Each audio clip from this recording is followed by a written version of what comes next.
इंदौर ठेकेदारों को लेकर नगर निगम के अधिकारी के साथ साथ ही जनप्रतिनिधि भी नाराज नजर आते हैं। हाल ही में एक ठेकेदार के द्वारा कार्य में देरी किए जाने पर महापौर ने उसके विरुद्ध कार्रवाई करने के निर्देश दिए, जिसके बाद मध्य प्रदेश शासन ने नगरीय प्रशासन आयुक्त संकेत भुंडुबे ने भी ऐसे सभी ठेकेदारों को ब्लैक लिस्टेड करने की चेतावनी दी है। जो कार्य में लापरवाही बरतते हैं, उनके कार्य की गुणवत्ता सही नहीं रहती है।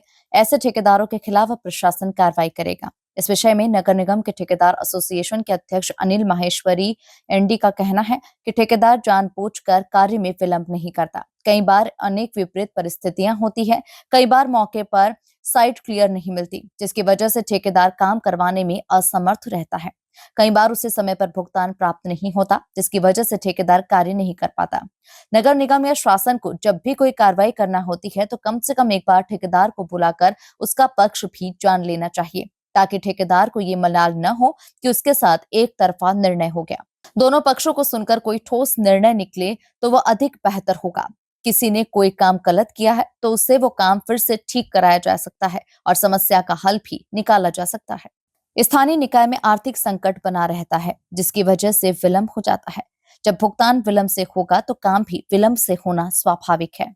देखिए, जो सर ने आदेश जारी किए हैं वो जिस भी निर्देश में, जिस भी उपलक्ष्य में है या जिस भी तरीके से है, वो ठीक है कि कार्य होना चाहिए गुणवत्तापूर्वक। और अगर गुणवत्ता में कोई कमी निकलती है तो या तो ठेकेदार से उस काम को वापस कराना चाहिए या जो भी विभाग को कार्रवाई लगती है वो कार्रवाई करनी चाहिए।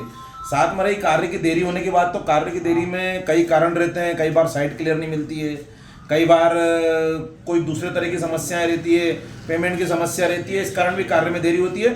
इसलिए जब भी कोई भी कार्रवाई अगर विभाग करता है तो उसमें एक पक्षी कार्रवाई नहीं होते हुए दो पक्षी कार्रवाई होना चाहिए। ठेकेदार को भी बुलाना चाहिए, उसका भी पक्ष सुनना चाहिए और उसके बाद जो निर्णय हो फिर वो लेना चाहिए कि इसमें सिर्फ विभाग की गलती है कि सिर्फ ठेकेदार की गलती है। अगर दोनों पक्ष को सुन के अगर कोई निर्णय लेंगे तो सही तरीके से काम भी होगा और समन्वय भी बना रहेगा।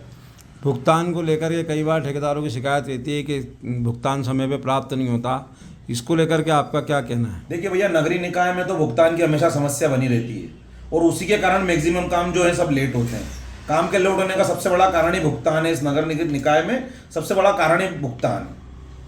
तो इसमें आपका क्या मतलब क्या? इसमें तो क्या है कि भैया, जैसे जो भी ठेकेदार काम लेते हैं, अगर उन्हें समय पर भुगतान नहीं मिलेगा तो सीधी सी बात है कि काम लेट होगा ही होगा। तो क्या टेंडर की शर्तों में इसका उल्लेख होना चाहिए कि कितने समय भुगतान प्राप्त हो जाएगा? टेंडर की शर्तों में कोई भी उल्लेख करते हैं, उसके बाद भी अगर निकाय के पास भुगतान की व्यवस्था नहीं रहती तो उन टेंडर की शर्तों का कोई मायने नहीं रखते, क्योंकि निकाय जब तक अपनी फाइनेंशियल स्थिति को देखती नहीं है तब तक भुगतान करती नहीं है।